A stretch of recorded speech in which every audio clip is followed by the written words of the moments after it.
Okay, hello and welcome to episode 2 of Live, Work, and Play, the City of Dalton podcast.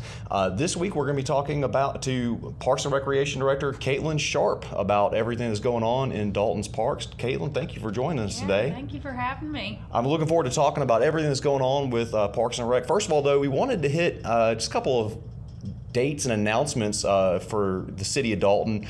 Want to remind everybody that November 7th is Election Day. It's a big election locally. I know that it's an off-year election nationally, but this year we are having our municipal elections. It's a big deal in the City of Dalton. 3 of the 4 city council posts are up for grabs this year because obviously one of our city council members because of state law, had to resign in order to run for mayor. The state has a law that basically says if you're running for another elected office, which the term would overlap with your current office, you have to resign in order to run for that office. So she had to step down to run for mayor. So 3 of the 4 council seats are open. Obviously, the mayor's race is on the ballot, and we also have some school board seats open. So in terms of setting the course for our local government and everything that's going on in our community, this is a huge election. So November 7th, Election Day, early voting is going to take place between October 16th through November 3rd. And there also are going to be some extended voting days in there also. And you can find all the information about that on the Whitfield County Board of Elections website. And you can find that by Googling Whitfield County Board of Elections. The actual website is whitfieldcountyga.com/BOE/BOE.htm, but you can find it on Google. Registration deadline to get registered to vote in this election is October 10th. We are recording this on October 5th, so we're going to try to get this posted on the 6th. So you still have a little bit of time if you are listening to us early, but hopefully you will find time to get out there and make your voice heard. And the other thing, something more fun, the Off the Rails concert series. We had one date unfortunately get canceled this summer by rain, and that has been rescheduled. It will be on October 14th. That's a Saturday. The Rumors Fleetwood Mac tribute band is going to be at Bur Park, and they're going to be playing with Joe Vidales, I believe is his name, and Sugar Money are the opening acts there. The music is going to start at 6:30 p.m. Obviously, Caitlin, this time of year, the most important thing in my life, besides my family and I guess my job, is Georgia football. That day on October 14th, Georgia is playing at noon. Alabama and Tennessee are also. Alabama plays at 3:30. Tennessee is playing, I believe, I take that back. Alabama is playing at noon. Tennessee is playing at 3:30. So Georgia and Alabama will be done by then. Tennessee will be wrapping up by then. It's like the event was scheduled for your schedule. No excuse not to get your football out of the way in the afternoon, then come to the park, enjoy some music. You can bring your phone with you if you need to watch the night games while you're out there enjoying music. So we hope to have a great crowd for that. And really, gosh, Bur Park is so much fun in the summertime with the music. I mean, that's one of the crown jewels of the park system. One, it's got a great layout, got a great setup. It's provided a great opportunity for the community to just gather, but also program. You don't come across too many cities that have a park that's in the center of it that potentially, if you look at all of our sidewalks, almost connect to the majority of our parks. So leisure activities, walking distance, Bur Park is truly a jewel that the City of Dalton developed years ago.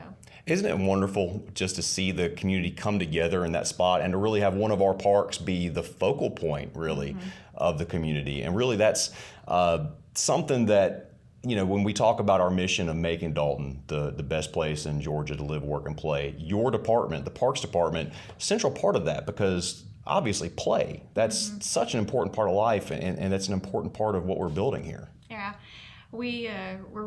Just the reason I was late to get over here is we're interviewing for athletic coordinators right now, and I made sure to bring up the tagline "Live, Work, and Play" because they are an incredibly important role into the play portion. The majority of our participants, or the majority of our community, are participants, and making sure that we provide that play aspect for our young youth, and making sure that we provide a top service is what we do. We are our jobs, we work during the day. We do have an 8 to 5, but our jobs really start at 5 p.m. because we provide that play, that leisure for our community. And Bur Park is a prime example of just a community play, or a place for the community to just come together and gather and all sorts of events.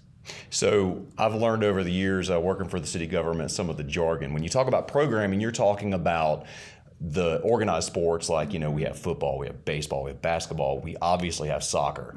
We are Soccer Town USA here in Dalton. And, not just the big sports, we've also got, my family's enjoying cross country because our little girl is running cross country with Parks and Rec. She's won some races. It's pretty awesome. She's enjoyed it. She absolutely has enjoyed it. It's been a lot of fun. And, and also not just sports, but also, other events like yoga and just things like that to get your body moving. And also, obviously, the concert series, you guys are involved with that with the Downtown Development Authority. So basically, anything organized, when you're talking about programming, you're talking about just making sure we're having fun in the parks.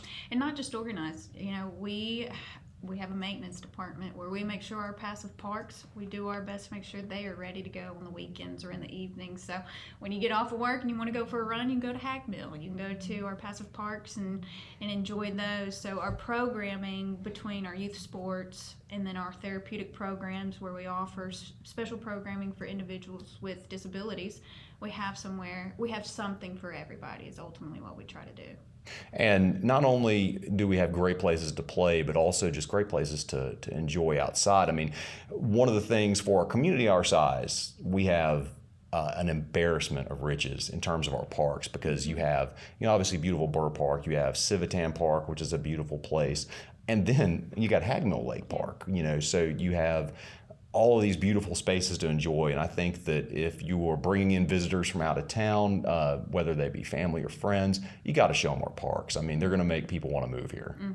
And I've said this a million times, when I've in the past looked for a community to be involved in and to live, I judge what their leisure opportunities are, and trail connectivity is a huge portion to that. And I think that we've hit a stride with trail connectivity by this Mill Line project that we have underway, and hopefully we'll have up and open by December 1st. That is the first leg to true trail connectivity within the city of Dalton. Starts at our Eagle Scouts Trail off of Chattanooga Avenue and leads into Hagmill, depending on how you look at it. You could either start at Hagmill, come into town, and then hopefully at some point we'll see a true connection from Hagmill all the way to Bur Park. And that's obviously one of the projects I want to talk about, but you hit on something there. You and I are similar in that we are not from Dalton, but we've chosen to live here. Obviously, there are so many people that are born and raised here in Dalton, but there are also more people like us, or maybe not more people like us, but there are people like us who have chosen to live here. And one of the things that made me want to be here is just all of the wonderful things that you can do, obviously in the city, in the region. But I mean, I grew up in South Georgia. I grew up in Columbus, Georgia. And if you wanted to go hike on a mountain, you had to get in the car and you had to make sure you had a full tank of gas because you were going to be driving for a while. We have so many cool things outdoorsy, the variety of things you can do here.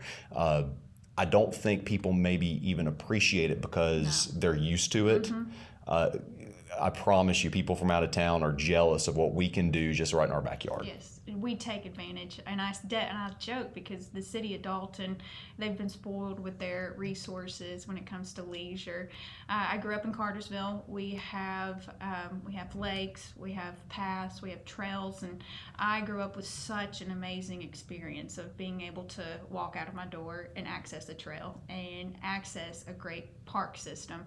And so the city of Dalton's very similar, where you have some of the nicest and hard trails to hike, and then also tons of passive parks. We have 21 parks packed inside the city limits.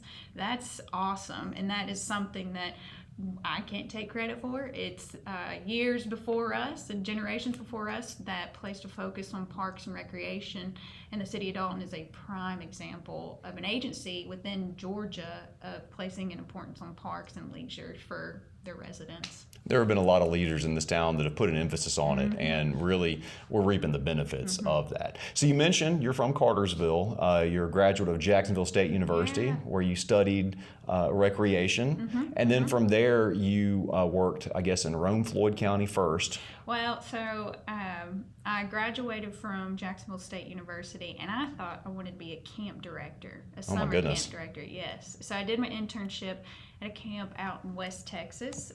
It's called Prude Ranch.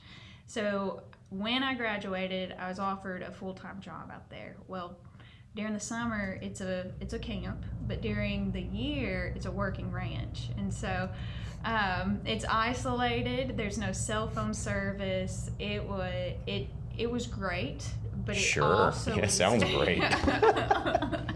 But I did quickly learn that I did not want to be a camp director. My summers were all gone, and it's pretty tiring. And so I realized I didn't have a passion for it. So I started to look elsewhere, and I got extremely lucky. I applied for a few jobs, and through college I was extremely involved in intramurals, probably to the point to where they thought, she's nuts.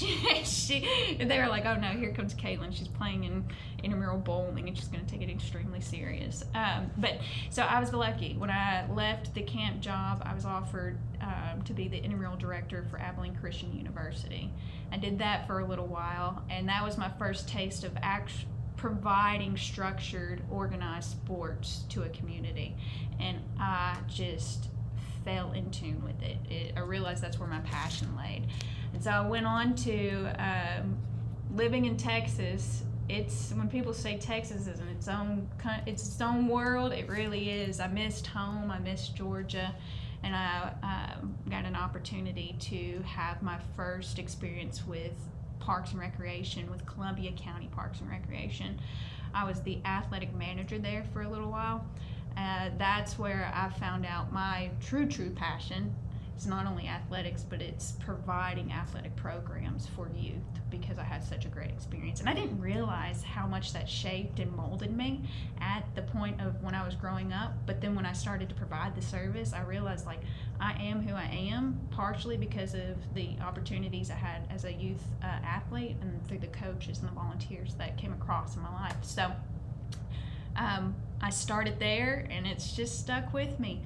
I'm going to tell you, when I was in college, the last thing I wanted to do was to be in municipal Parks and Recreation, because I only knew the show Parks and Recreation. I was going to bring that up at some point. Are you Leslie Knope? Yeah, I get that all the time. My staff will probably say more like a Ron Swanson, but I love the government, so not necessarily. But yeah, so it stuck with me. I got to work in Rome Floyd Parks and Recreation for quite a while, and I tell everybody, if you can coordinate sports in Rome Floyd Parks and Recreation, you can do it anywhere. And so I'm still alive and surviving, and I have been so lucky to be able to get to the City of Dalton. I tell everybody that Dalton at one point, and it's there, was the perfect, like when you think you see an ideal place that you want to work as a park and rec professional, it's the City of Dalton. You have a community that's dedicated to providing youth services or youth sports at a very low cost. You have a community that's dedicated to providing beautiful parks and wonderful amenities. And so I think at this point in my career I'd have this opportunity to be a part of this community, and I definitely don't take it for granted. I'm very lucky to be a part of this community and the services that we get to offer. And before I actually ended here, just to finish off of my background, is I worked in Catoosa County before I got here for quite a while, and that's where I got to be a Parks and Recreation director, and couldn't imagine another lifestyle. Sure. And so you were the director in Catoosa County. So again, you chose to be here because you had the position where you were running your own department already, but there was something about this department that looked better to you. And what made you want to be here? It's definitely the importance this community places on parks and recreation and leisure activities. We don't we don't provide the water, we don't provide the electricity to your homes, but we provide such an important service to the youth, to the families, in this community, where I do think we're a critical service, because if you need to focus on mental development, learning losses, learning how to bounce back from those losses, resilience, you learn that in Parks and Recreation. You learn how to make friends. And so while sometimes it can be overlooked as not being a critical service to us, we're probably a little biased, but to us it can definitely mold and change an individual, and we try to do that to where we mold them, change them into the best individual that they can be. Sure. Yeah. Well, I mean, if you think about it, as you go through your life, and certainly into adulthood, there's almost no job that you are not going to be required to be a part of a team, whether you're leading the team, whether you're, one of the just people on the team. And you learn that, probably the best place, in my opinion, to learn that is through sports. So really, I'm sure you took that out of your youth sports experience. Sports and playgrounds. I love to watch kids playing on a playground. Just seeing kids naturally know how to talk to one another. As adults, it gets harder to make friends, but kids, they don't know that. They Sure. don't know the difference of one kid next to the other. And so just watching them come to a place like a playground and just play, have no issues, and enjoy each other's companies, and not know each other, and probably never see each other again. It's so fun to watch. And so that's the same with youth sports. One time in youth sports, you got drafted, you just played, and you were on that team. With the change of youth sports and the incorporation of travel ball, and sticking with a team, you almost lose that element of learning to play and work, or play and be on a team with someone you don't know. And I think that we have a strict draft policy in our department, and I think that it's because, and I will always support it, because it helps provide that it helps a child learn how to work with someone that they don't already know. And Sure. I think that'll follow them through their life. You know what else is cool about sports, especially at the youth sports level? It's hard. There is an element of when you're out there in the summer and it's hot, or you're playing a winter sport and it's cold, and then you have to run, you have to, do all of these things. And Be through dedicated. that, sure, and through that process, there's something about achieving something that at the beginning you didn't know that you could do. Absolutely. Yeah. And that confidence goes through your entire life when you build that. Oh yeah, I think that's exactly what it is. It helps build confidence for sure in an individual. You don't realize you're doing it, and even as a coach, as a volunteer, you don't realize that you're helping mold an individual like that. But we are only as good as our volunteers, and so they play such a huge role in the community, and they don't realize how much we appreciate them. Shout out to all of our volunteer coaches. Oh, sure. Yeah. And that was something I was going to bring up. Our family has been one of your customers this year with the cross country program, and our volunteer coach has done such an amazing job of motivating those kids to do what is. I'm a runner also. I hesitate to call myself that because I'm not very fast. But you talk about the hardest thing, in my opinion, to do is just to run for the purpose of running. Absolutely. My goodness. And she's got these little kids doing it, and it's awesome. And that's why I think you guys have such a cool place to work. When I was covering sports in my previous professional life, I was a TV sports reporter, and I worked in 3 different cities. I covered everything from professional sports, the Braves and Falcons. We went to practices for them. Colleges to high schools and youth sports. You would go some places, university athletic departments, and it was a business. And you almost got the feeling that some of the folks that were support staff there had sort of lost track of the fact that they were getting paid to do sports all day, and maybe people weren't enjoying it and weren't happy about it. Yeah. Whether my first TV job was here in Dalton, and that's how I have a connection to the community. So whether it was back then when I was covering the events that you guys would put on, or now working for the city and being involved behind the scenes, everybody at Dalton Parks and Rec seems to really remember the fact that, hey, we get to play for a living. Yeah, we get to play for a living, but and I'd mentioned this earlier, we were interviewing these individuals to be an athletic coordinator, and the job's tough. Sure. Somebody the other day had said in a meeting, hey, well, I wouldn't want your job. Dealing with somebody's money is one thing, but dealing with their children is a whole other thing. And so we get to provide a service where individuals get to play, but for us to continue to retain employees, yes, we work for a great organization, but they have something inside them that they are truly passionate to continue to provide. The youth services, the special events, the programming, the maintenance side, because it's tough work. Absolutely, and I did not mean to sell you short on the fact that it's such a tough job, because it's you're working in play. Yeah. But I mean, what you said earlier, I want to make sure that we kind of hammer the fact that yes, there are people that work 8 to 5 at the Parks and Rec department. Mm-hmm. The work really starts at 5, Yeah. and you know, you guys, if you're driving around town at night, you'll see the lights on. Yeah. I mean, the games go late, and then once your children leave and once you leave the park at the end of the night, well, the Parks and Rec staff is still there cleaning up and making sure the facility is ready for the next day. So we're probably taking if we've had games, we're probably taking phone calls from coaches. Sure. From parents that are mad. But I say all that because we love what we do. And if parents are listening to this, if you see our sports coordinators out there, our part-time staff, pat them on the back, say thank you, because they make it possible.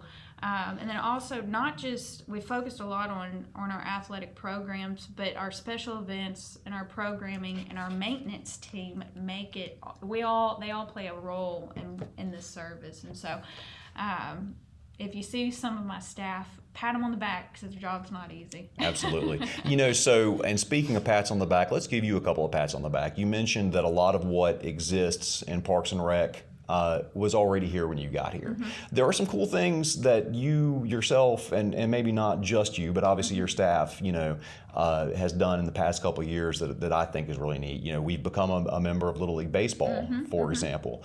You've changed a little bit about the way that the soccer works, with a little bit of change to the way the drafted program works and everything. You have you made some cool changes. So what do you have something that, of course, stands out as maybe the thing you're most proud of in your couple of years here, or what would you say are some of the things you guys have accomplished in the past 2 years? So probably accomplishments. It's a small impact, but this is with the help of Victor. It's soccer, would be creating a girls' soccer league. This time, at this point in women's sports, we should be focusing on, it doesn't have to be co-ed.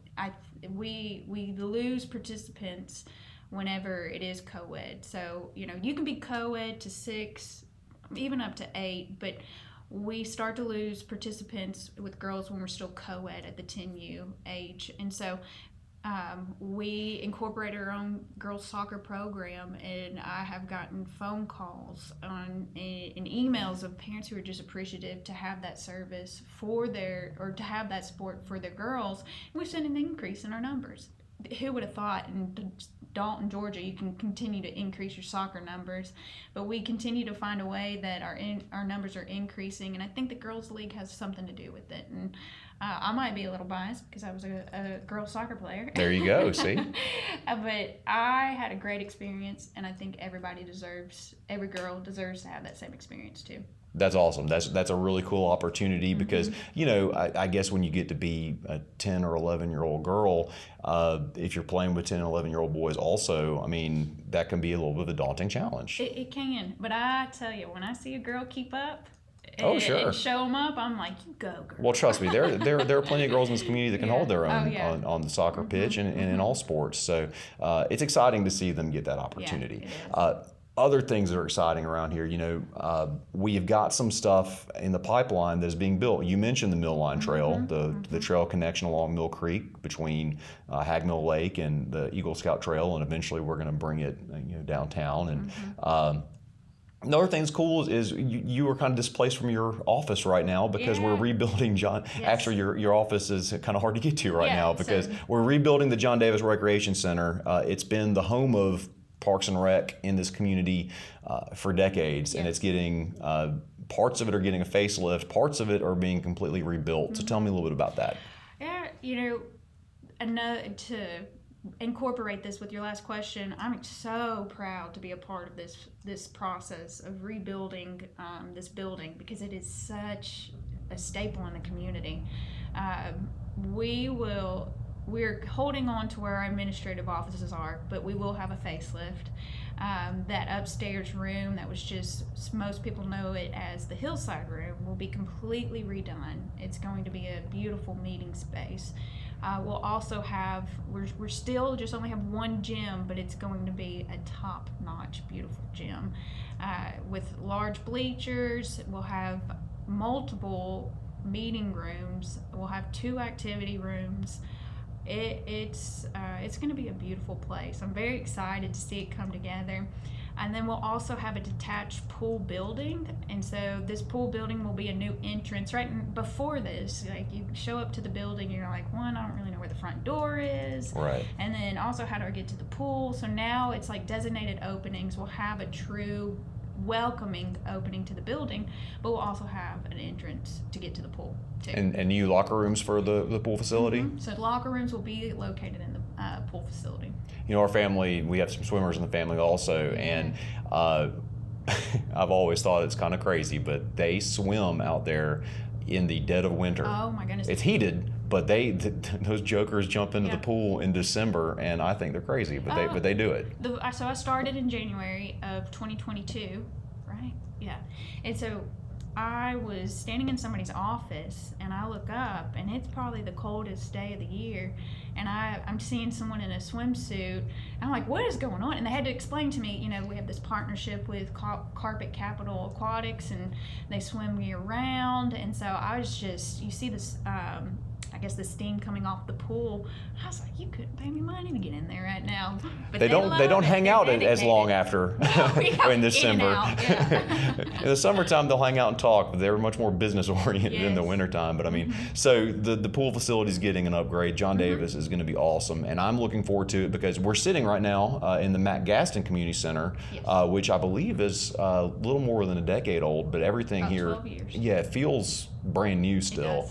And this facility has really spurred just a new sense of community in Dalton and in this area particularly. And I'm looking forward to hopefully seeing John Davis do the exact same thing. Well, the neat thing about the Matt Gaston Community Center, it is home to the Deo Clinic.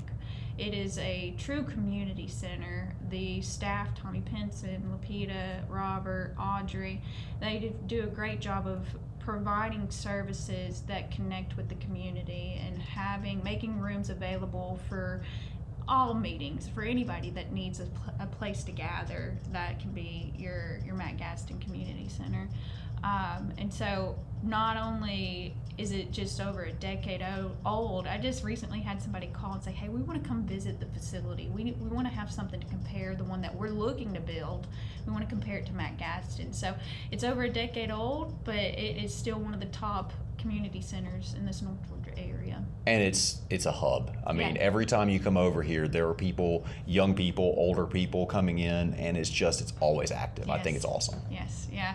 They do a good job to keep it trendy, and hopefully in 2 months we will have the turf out here replaced. We're doing a few upgrades to the playground outside, and so need to say thank you to the Recreation Commission and the City Council and Andrew Parker for all their hard work of trying to make sure they place funding and an importance of keeping what we currently have up to date so that we don't find ourselves scrambling to fix things in a couple decades. So the City Council, thank you so much for place an importance on the play part of live, work, and play.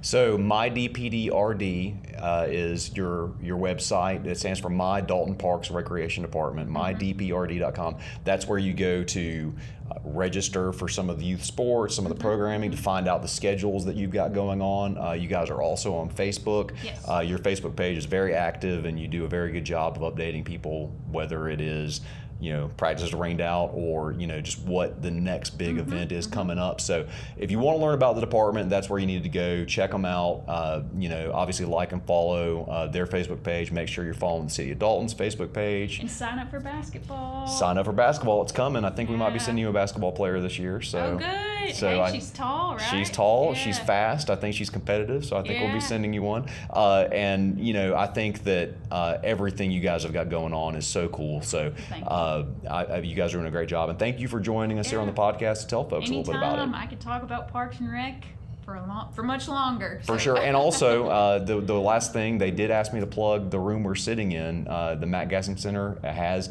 this amazing podcast lab. Yes. If you are listening to this podcast and you're thinking that you have a story you want to tell, I know you have a story you want to tell. Everybody has a story they want to tell. And for free, you can come and use this facility.